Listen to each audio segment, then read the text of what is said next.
शिर्डी साईबाबा संस्थानचे विश्वस्त सचिन तांबे यांनी विश्वस्त मंडळाच्या सदस्यत्वाचा राजीनामा दिलाय। नितीन ओझा आपले प्रतिनिधी आपल्या सोबत आहेत। नितीन, काय नेमकं कारण आहे की सचिन तांबे यांनी राजीनामा दिलाय?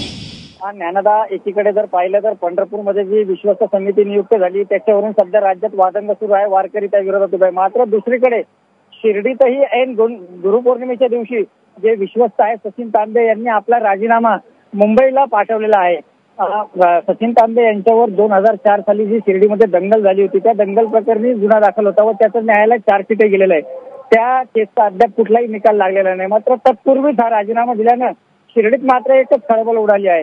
आणि ज्ञानदा, जर तसं पाहिलं तर एका कोर्टाच्या एका याचिकाकर्त्याने याचिका करून जे कोणी असे दोष असलेले नियुक्त केलेले विश्वस्त आहेत त्यांना कमी करावा अशी मागणी केलेली आहे। त्याचाही निकाल 1-2 दिवसात लागण्याची शक्यता आहे। त्या पार्श्वभूमीवर हा राजीनामा दिल्याचं समजतंय। मात्र आता सचिन तांबे यांची संपर्क साधण्याचा आपण प्रयत्न केला, मात्र ते सध्या यावर कुठली प्रतिक्रिया द्यायला तयार नाहीत। ज्ञानदा, नितीन, धन्यवाद या सगळ्या माहितीबद्दल।